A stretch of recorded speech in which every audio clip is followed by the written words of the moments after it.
దుర్యోధన యుద్ధ విద్య ప్రదర్శన సమయంలో గురువుగారికి ఎదురు మాట్లాడి కర్ణుడిని రాజును చేశావు. కానీ ద్రోణాచార్యుడు చాలా శక్తివంతుడితో శత్రుత్వం మనకు అంత మంచిది కాదు.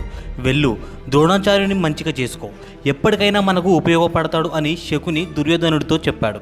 అప్పుడు దుర్యోధనుడు సరే అని వజ్ర వైడూర్యాలు బంగారంతో కౌరవులు 100 మంది కలిసి ద్రోణాచార్యుడి దగ్గరికి వెళ్ళి, ఆచార్యదేవ, మీకోసం ఈ బహుమతులు తెచ్చాము, ఇవన్నీ గురుదక్షిణగా స్వీకరించండి అని దుర్యోధనుడు అన్నాడు. అప్పుడు ద్రోణాచార్యుడు చిన్నగా నవ్వి, నాకు కావలసిన గురుదక్షిణ ఇది కాదు, నేను అడిగింది మీరు ఇవ్వగలరా అని అడిగాడు. అడగండి ఆచార్యదేవ, మీరేం అడిగినా తీసుకొచ్చి మీ కాళ్ళ దగ్గర పడేస్తాం అని అన్నారు. అప్పుడు ద్రోణాచార్యుడు తన గతాన్ని చెప్పడం ప్రారంభించాడు.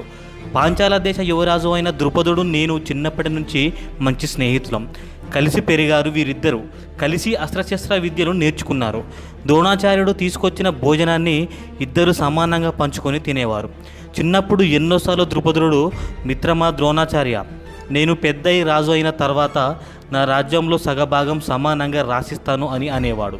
కాలం గడిచిపోయింది. ఇద్దరూ పెద్దవాళ్ళయ్యారు. ద్రుపదుడు తన రాజ్యంలో రాజయ్యాడు. కానీ కాలం కలిసిరాక ద్రోణాచార్యుడు పేదవాడిగానే మిగిలిపోయాడు. పెళ్ళై కొడుకు పుట్టడం వల్ల ఖర్చులు పెరిగి ఏమీ లేని నిరుపేద అయ్యాడు. అప్పుడు ద్రోణాచార్యుడు భార్య, స్వామి, ద్రుపదుడు మీకు స్నేహితుడే కదా, మన పరిస్థితి తెలిసాక మనకు సహాయం చేయకుండా ఉండడు, ఒకసారి మీరు వెళ్ళి అతనిని కలవండి అని ద్రోణాచార్యుడిని ఎన్నోసార్లు బ్రతిమాలింది. ఇక ఒకరోజు ద్రోణాచార్యుడు స్నేహితుని సాయం అడగడానికే బయలుదేరాడు. అక్కడికి వెళ్ళగానే నన్ను రాజమర్యాదలతో గౌరవిస్తారేమో, నాకు సగ రాజ్యం ఇస్తా అనేవాడు. నాకు అవేమీ వద్దు, కేవలం 4 ఆవులు ఇస్తే చాలు, వ్యవసాయం చేస్తూ నా కుటుంబాన్ని పోషిస్తాను అని ఆశతో వెళ్ళాడు.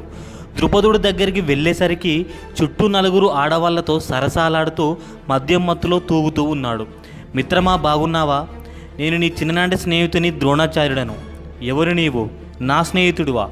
నీ మొహం నేను ఎప్పుడు చూడలేదు, నీ పేరు కూడా ఎప్పుడు వినలేదు. చూడడానికి బ్రాహ్మణుడిలా ఉన్నావు. స్నేహితునని చెప్పి ముష్టి అడుక్కోవడానికి వచ్చావా? ఎవరక్కడ? ఈ ముష్టి బ్రాహ్మణుడిని బయటకు గెంటేయండి అని భటులను పిలిచాడు. ద్రోణాచార్యుడు ఒక్కసారిగా ఆశ్చర్యపోయాడు. నా చిన్ననాటి ప్రాణ స్నేహితుడు ద్రౌపదుడేనా ఇలా మాట్లాడేది అని అవమానం భరించలేకపోయాడు. ఈ ముష్టి బ్రాహ్మణుడి దగ్గరే నీవు ముష్టి ఎత్తుకునేలా చేస్తా అని ద్రోణాచార్యుడు ద్రుపదుడికి సవాల్ విసిరి అక్కడి నుంచి చాలా బాధగా వెళ్ళిపోయాడు. దుర్యోధన, నాకు గురుదక్షిణగా ద్రుపదుని తీసుకొచ్చి నా కాళ్ళ దగ్గర పడేయండి అని అన్నాడు. అది ఎంత పని ఆచార్య, సాయంత్రం కల్లా ద్రుపదుడి తల నీ కాళ్ళ దగ్గర ఉంటుంది అని దుర్యోధనుడు ద్రుపదుడి దగ్గరికి బయలుదేరాడు. సాయంత్రం అయింది. 100 మంది కౌరవులు తలలు దించుకొని ద్రోణాచార్యుడి దగ్గరికి వచ్చారు. ఏమైంది దుర్యోధన అని ద్రోణాచార్యుడు అడగగా, ఆచార్యదేవ, ఆ ద్రుపదుడు మీతో కలిసి అస్త్రశస్త్ర విద్యలు నేర్చుకున్నాడని చెప్పారు. మీరు చెప్పినట్లే ద్రుపదుడు చాలా శక్తివంతుడు. అతని సైన్యం చూసే మేం సగం చచ్చాం.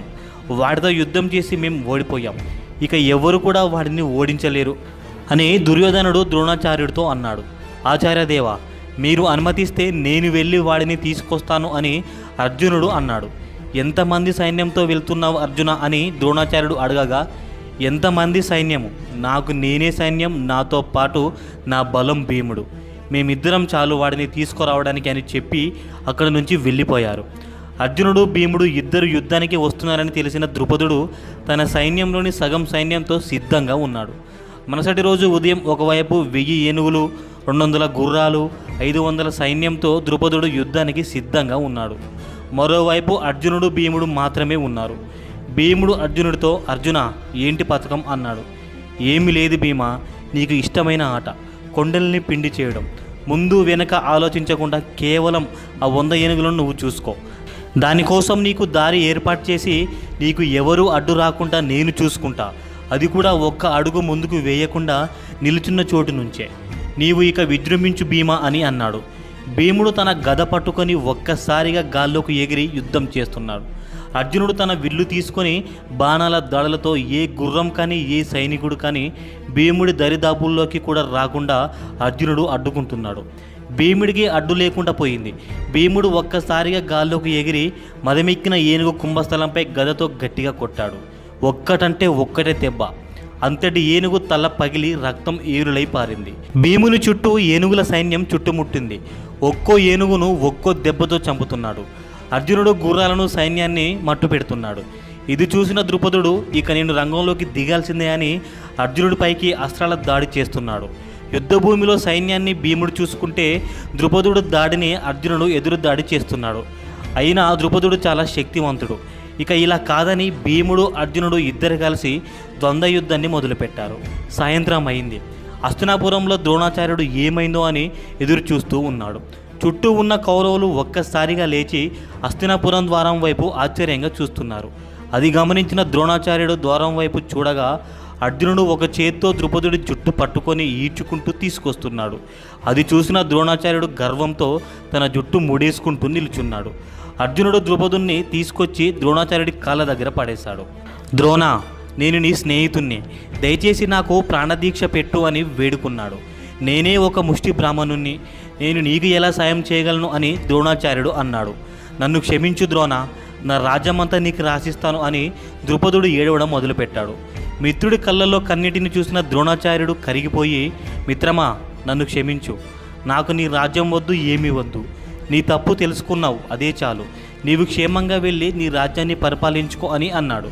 ఇక ద్రోణాచార్యుడు అర్జునుడి వైపుకి చూసి, అర్జున, ఇన్నాళ్ళ నా బాధ అంతా ఇప్పటితో పోయింది, దీనికి కారణం నువ్వే, నీవు ఏమిచ్చినా నీ రుణం తీర్చుకోలేను అని ఇదిగో తీసుకో అని బ్రహ్మశిర అస్త్రం బహుమతిగా ఇచ్చాడు. అస్త్రాలన్నింటిలో శక్తివంతమైన అస్త్రం ఈ బ్రహ్మశిర అస్త్రం. పూర్వం ఇది రాముడు దగ్గర ఉండేది. కానీ రాముడు కూడా రావణుడి పైన కానీ ఇక వేరే శత్రువుల పైన కానీ ఈ అస్త్రాన్ని ఉపయోగించలేదు. అంటే నువ్వే అర్థం చేసుకో ఈ అస్త్రం ఎంత ప్రమాదకరమైందో. ఎంతో ఆపద సమయంలో తప్ప దీన్ని వాడకూడదని మాట తీసుకొని అర్జునుడికి ఇచ్చాడు. ఇది చూసిన దుర్యోధనుడికి మళ్ళీ భయం మొదలైంది. తన ముందే శత్రువు ఇంకా బలంగా తయారవుతుంటే దుర్యోధనుడు చూడలేకపోయాడు. అప్పుడు శకుని, దుర్యోధన, రాజనీతి ఏంటి అంటే మన శత్రువు బలవంతుడు అవుతున్నాడని తెలిసిన వెంటనే తనకు పూర్తి బలం రాకముందే అది ధర్మమైన అధర్మమైన వెన్నుపోటు పొడవాల్సిందే. అంతేగాని శత్రువు పూర్తి బలవంతుడు అయ్యాక యుద్ధం చేస్తానంటే నీ చావు నీవు తెచ్చుకున్నట్లే అవుతుంది అని దుర్యోధనుడితో అన్నాడు.